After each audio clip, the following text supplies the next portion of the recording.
তাই তো কাউকে না কাউকে নিতে হবে। উনি শিক্ষা দপ্তরের দায়িত্ব, এত বড় কেলেঙ্কারি হয়ে গেল, উনি দায় নেবেন না? সরকার যথাযথ পদক্ষেপ না নেয়, ধর্মেন্দ্র প্রধানের রেজিগনেশন না হয়, যারা যারা এই ঘটনায় যুক্ত তাদের যথাযোগ্য শাস্তি না হয়, তাহলে সরকারও বেশি দিন আর চলবে না।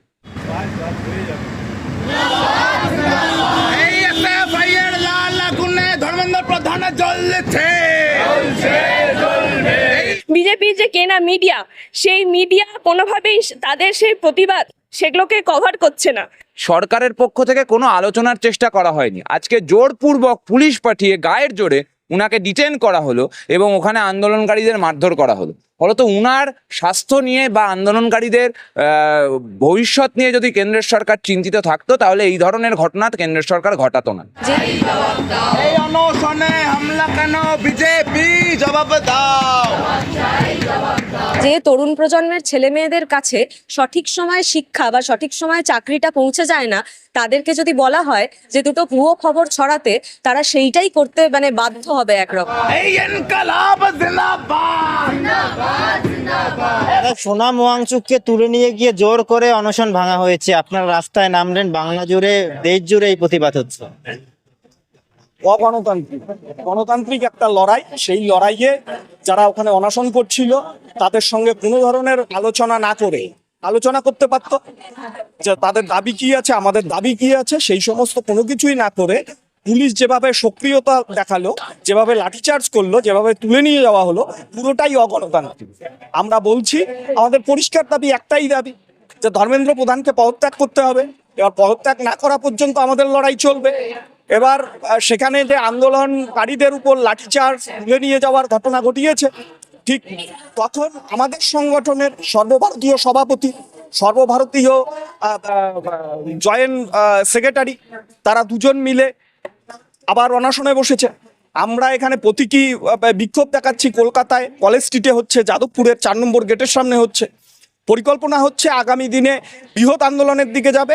এসএফআই পরিষ্কারভাবে বলছে যে যতক্ষণ পর্যন্ত না ধর্মেন্দ্র প্রধান পদত্যাগ করছে, এই নিট পরীক্ষার যে ব্যাপক অংশের দুর্নীতি তা তদন্ত হচ্ছে, তদন্তের পরিপ্রেক্ষিতে যারা দোষী তাদেরকে শাস্তি দেওয়া হচ্ছে, ততক্ষণ পর্যন্ত এই লড়াই আমরা চালিয়ে যাব। কিন্তু পদত্যাগ কি সমস্যার সমাধান? পদত্যাগ করলেই কি প্রশ্নপত্র ফাঁস এই ঘটনা লুকে দেওয়া যাবে?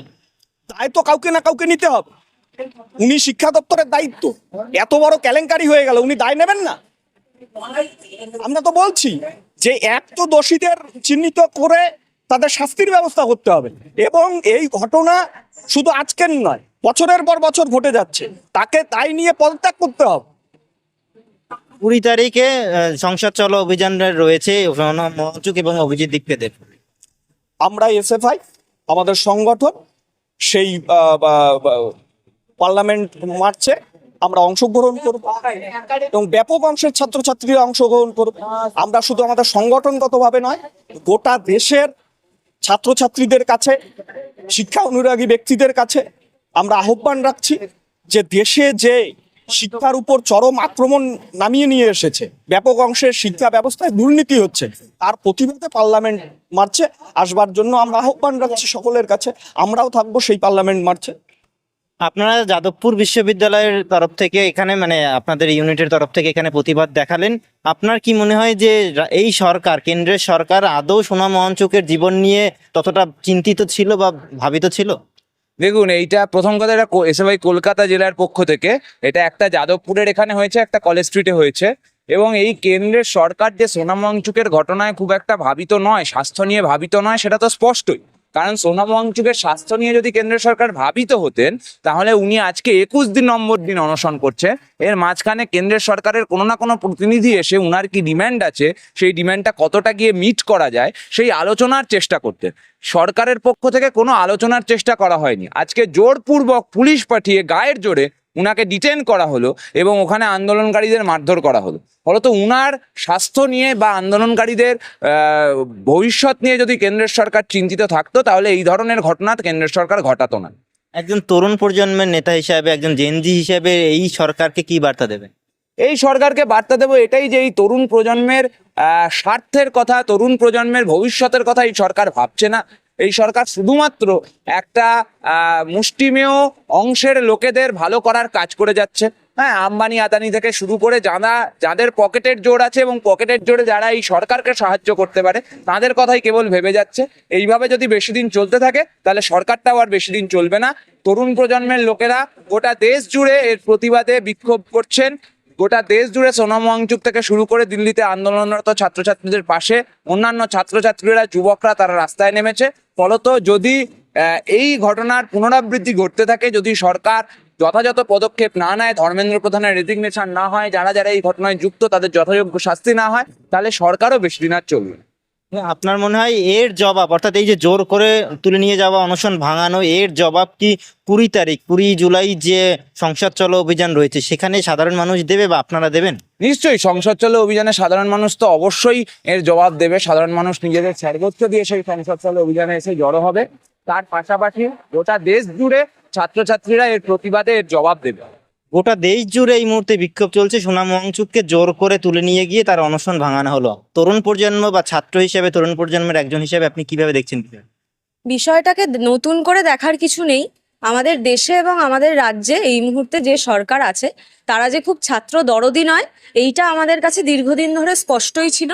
কিন্তু এনটিএর মতো একটা সংস্থা যার আন্ডারে এতগুলো ইম্পর্ট্যান্ট পরীক্ষা পড়ে, নিট থেকে শুরু করে আরো বিভিন্ন কিছু, সেই একাধিক পরীক্ষা বারংবার বিঘ্নিত হচ্ছে, বারংবার পেপার লিক হচ্ছে, সেই নিয়েই দীর্ঘদিন ধরে এই আন্দোলন চলছিল।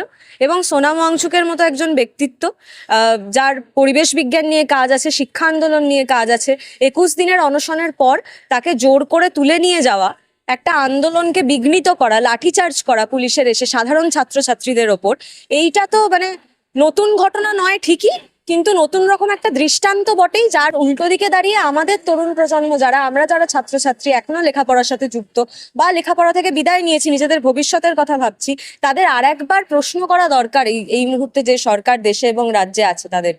কিন্তু দেখা যাচ্ছে সোনাম ওয়াংচুককে নিয়েই একের পর এক বিতর্কিত মন্তব্য করা হচ্ছে সামাজিক মাধ্যম জুড়ে। চীনের দালাল বলা হচ্ছে, তারপরে বাথরুম বা বাইরে বেরিয়ে তিনি অনশনের সময়ও মানে খাদ্য খাবার খেয়েছেন, এই মন্তব্য করা হচ্ছে সামাজিক মাধ্যম জুড়ে। একটা পাল্টা ন্যারেটিভও চলছে এই বিষয়টা, যেহেতু তরুণ প্রজন্মের মানুষই সাধারণত বেশিরভাগটা সামাজিক মাধ্যম জুড়ে সক্রিয় থাকে, সেই বিষয়টা আপনি কিভাবে দেখছেন বা কি বলবেন সেই বিষয়ে? দেখুন, আমরা যেই ক্ষমতার উল্টো দিকে দাঁড়িয়ে আছি, মানে সাধারণ ছাত্রছাত্রী যারা নিজেদের দমে, নিজেদের বাবা মার যা স্বল্প রোজগার তার ভিত্তিতে সঠিক মূল্যের লেখাপড়াটা করতে চাইছি, তাদের উল্টো দিকে পাল্টা ন্যারেটিভ এই দেশের সরকার নামাবেই। এবং সেই ক্ষেত্রে সামাজিক মাধ্যমে সব থেকে সহজ টার্গেট তরুণ প্রজন্মরাই, এই কথা আপনি একেবারেই ঠিক বলেছেন। কারণ যে তরুণ প্রজন্মের ছেলে মেয়েদের কাছে সঠিক সময়ে শিক্ষা বা সঠিক সময়ে চাকরিটা পৌঁছে যায় না, তাদেরকে যদি বলা হয় যে দুটো ভুয়ো খবর ছড়াতে, তারা সেইটাই করতে মানে বাধ্য হবে একরকম। এইটা প্রথম কথা। আর দ্বিতীয় কথা হচ্ছে, আমাদের দেশে এই মুহূর্তে যে সরকার রয়েছে সেই সরকার দীর্ঘদিন ধরে বিভিন্ন বাইনারিতে আমাদেরকে ভাঙতে চেয়েছে। শুধু ছাত্রদের ক্ষেত্রে না, শ্রমিকদের ক্ষেত্রে আমরা দেখেছি বুলডোজার দিয়ে হকারদের ঘরবাড়ি ঘুরিয়ে দিতে। আমরা দেখেছি কি করে মসজিদ ভেঙে দিয়ে মন্দির তৈরি করা যায়, একটা পাল্টা ন্যারেটিভ তৈরি করে। ফলত এই ন্যারেটিভের খেলাটা এই সরকার বহুদিনই খেলছে। কিন্তু তার উল্টো দিকে যা সত্যি, গরিব মানুষের, খেটে খাওয়া মানুষের লড়াই, খেটে খাওয়া ছাত্রদের লড়াই, সেইটা জিতবে, এইটুকুই বক্তব্য। শেষ প্রশ্ন, দিল্লি পুলিশের তরফ থেকে বলা হচ্ছে যে আদালতের নির্দেশে প্রয়োজনীয় পদক্ষেপ করা হয়েছে। সোনাম ওয়াংচুকের স্বাস্থ্য যেহেতু মানে স্বাস্থ্যের অবনতি হয়েছিল, তাকে প্রাণে বাঁচানোর জন্য তাকে জোর করে তুলে নিয়ে যাওয়া হয়েছে। তার মানে কি আপনারা চান না যে সোনাম ওয়াংচুক বেঁচে থাকুক, তিনি অনশনে বসে মারা যান? সেটা কি আপনারা চান? ওখানে ওনাকে নিয়ে না গেলে তো উনি মারা যেতে পারতেন। আমরা যেই দেশটায় থাকি, যেই দেশটার ইতিহাস আমাদের বিজেপি সরকার ক্রমাগত ভুলিয়ে দিতে চাইছে, সেই দেশটা কেবলমাত্র যাদেরকে অ্যান্টি ন্যাশনাল টেররিস্ট হিসেবে ক্রমাগত দাগিয়ে দেওয়া হয় তাদের দেশ নয়। সেই দেশটা আরেকজন মানুষের দেশ, যার নাম মহাত্মা গান্ধী। তিনি দীর্ঘদিন ধরে স্বাধীনতা সংগ্রামে যে আন্দোলন করেছিলেন তার একটা অন্যতম পার্ট ছিল অনশন। আন্দোলনের পার্ট হিসেবে অনশনকে বেছে নিয়েছিলেন সোনাম ওয়াংচুক। এবং এই মুহূর্তে সোনাম ওয়াংচুককে তুলে নিয়ে যাওয়ার পর আরো একাধিক ছাত্রছাত্রী অনশনে অংশগ্রহণ করেছে। ফলত এই বেঁচে থাকতে চান কি বেঁচে থাকতে চান না, মানে আপনারা কি চান, তার থেকে গুরুত্বপূর্ণ প্রশ্ন হচ্ছে দেশের সরকার এই মুহূর্তে ছাত্রদের বাঁচিয়ে রাখতে চায় কি চায় না। আমার মনে হয় আপনারা প্রশ্নটা যদি পাল্টা করেন আমাদের মতো, তাহলে খানিক সদুত্তর মিললেও মিলতে পারে। দিল্লিতে সোনাম ওয়াংচুকের যে অনশন, তার সাথে ছাত্রছাত্রীদের যে সংহতি, এবং তার সাথে সাথে দিল্লিতে আজকে পুলিশি আক্রমণের ভিত্তিতে যেভাবে সেই অনশন মঞ্চকে ভেঙে দেওয়া হলো, আমরা দেখেছি যে সোনাম ওয়াংচুককে ইতিমধ্যেই হাসপাতালে নিয়ে যাওয়া হয়েছে এবং কার্যত রাষ্ট্রীয় কায়দায় এই আন্দোলনকে সরকার একভাবে তুলে দিতে চাইছে। এই সামগ্রিক বিষয়টা নিয়ে ছাত্রছাত্রীদের আগামী দিনের আন্দোলনের অভিমুখ কি হওয়া উচিত, ছাত্র সমাজের কাছে ছাত্রছাত্রীদের বার্তা কি হওয়া উচিত, এই বিষয়ে আপনার বক্তব্য। আমরা দেখছি যে বিজেপি সরকারের যে কার্যকলাপ এতদিন ধরে এনটিএ বাতিলের দাবি ছাত্রছাত্রীরা করে আসছে। একটি গুরুত্বপূর্ণ পরীক্ষা নিট ডাক্তারি প্রবেশিকা পরীক্ষা, সেই পরীক্ষায় বারংবার এনটিএ ফেল করছে, তা সত্ত্বেও সেই এনটিএকেই সেই পরীক্ষা নেওয়ার জন্য বলা হচ্ছে। এবং আমাদের যে কেন্দ্রীয় শিক্ষামন্ত্রী, তিনি তার নৈতিক দায় থেকে তিনি সোনাম ওয়াংচুক, যিনি এই এনটিএ বাতিল, তাছাড়া হচ্ছে গিয়ে নিট পরীক্ষার দুর্নীতি, তাছাড়াও আরও বেশ কিছু শিক্ষাতে যে দুর্নীতি, সেই নিয়ে 20 দিন মতো অনশন করছেন। এবং ওনার সাথে বেশ কিছু ছাত্রছাত্রী, সোনাম ওয়াংচুক পরিচিত একজন শিক্ষাবিদ, তাই তার কথা আমরা জানতে পারছি। কিন্তু যে সমস্ত ছাত্রছাত্রীরা দীর্ঘদিন ধরে এই নিট দুর্নীতি, এই বিজেপি সরকারের দুর্নীতির বিরুদ্ধে প্রতিবাদ করছে, তাদের কথা আমরা জানতেও পারছি না। তাদের এই অনশনকে যে কোনোভাবে বিজেপি সরকার দমিয়ে দিতে চাইছে। বিজেপির যে কেনা মিডিয়া, সেই মিডিয়া কোনোভাবেই তাদের সেই প্রতিবাদ সেগুলোকে কভার করছে না। আমরা দেখছি যে আজকে সকালবেলা কিভাবে সোনাম ওয়াংচুকের অনশনকে, মানে যেটা ওনারা করতে পারতেন, তারা তার সাথে একটা কনভারসেশনে যেতে পারতেন, সেটা না করে তারা আর কি রাষ্ট্রীয় কায়দায় পুলিশকে দিয়ে জোরপূর্বক তাকে সেখান থেকে সরিয়ে দিয়েছেন। এবং এরপরে ছাত্রছাত্রীদের অভিমুখ যারা হওয়া উচিত সেটা হচ্ছে যে সব জায়গায় যেখানে যেভাবে পারা উচিত সেভাবে বিজেপি সরকারের বিরুদ্ধে কঠোর পদক্ষেপ নেওয়া উচিত, বিজেপি সরকারের বিরুদ্ধে তাদের কথা বলা উচিত। আপাতত আমাদের এটাই বক্তব্য। আচ্ছা, এর পাশাপাশি আরেকটা প্রশ্ন খুব স্বাভাবিকভাবেই চলে আসে যে বর্তমানে বিজেপির যে সরকার, সেই সরকারের আপনি একটু আগে মিডিয়ার কথা বললেন, সেই প্রসঙ্গেই বলছি যে মিডিয়ার যে সামগ্রিক ভূমিকা, সেই ভূমিকায় এই যে সামগ্রিক ছাত্র আন্দোলন, এই ছাত্র আন্দোলনকে জনগণের মধ্যে ছড়িয়ে দেওয়া এবং তার বার্তাকে প্রসারিত করা, এর একমাত্র মাধ্যম হিসেবে কি তাহলে বামপন্থীরা এবং ছাত্রছাত্রীরা তারা কি সোশ্যাল মিডিয়া এবং মিডিয়াকে দেখছে, নাকি অন্য কোনো কায়দায় সরাসরিভাবে রাষ্ট্রশক্তিকে আঘাত করার কথা? মিডিয়া অবশ্যই একটি গুরুত্বপূর্ণ মাধ্যম। মিডিয়া যেভাবে বিজেপি সরকারের, অমিত শাহের দিনের ছোটখাটো খুঁটিনাটি বিষয়বস্তু, তারা কি খাচ্ছে, তারা কোথায় যাচ্ছে, মোদী সরকার কাকে চকলেট দিচ্ছে, সেই বিষয়ক কথাবার্তা বলছে, সেরকমভাবে মিডিয়ার দায় থাকে কোথায় সরকারের বিপক্ষে কারা কথা বলছে, সরকারের বিপক্ষে কোন শক্তি। আমরা দেখতে পাচ্ছি সরকারের বিপক্ষে বিজেপি সরকার, যে ফ্যাসিস্ট সরকার, তার বিপক্ষে এখন শুধুমাত্র একটি শক্তি দাঁড়িয়ে আছে, বামপন্থী শক্তি। বামপন্থী ছাত্রছাত্রীরা, বামপন্থী মতাদর্শে বিশ্বাসী মানুষেরা বারবার যেখানে পাচ্ছেন সেখানে বিজেপির বিরুদ্ধে দাঁড়াচ্ছেন। তো মিডিয়ার অবশ্যই এখানে একটি গুরুত্বপূর্ণ বিষয় রয়ে যায়। এবং তার পাশাপাশি সোশ্যাল মিডিয়াতেও আমরা দেখছি বিভিন্ন ফেক নিউজ ছড়াচ্ছে সোনাম ওয়াংচুককে নিয়ে, বা তাছাড়া এই যেভাবে প্রতিবাদ হচ্ছে সেই প্রতিবাদের বিষয়বস্তুকে নিয়ে।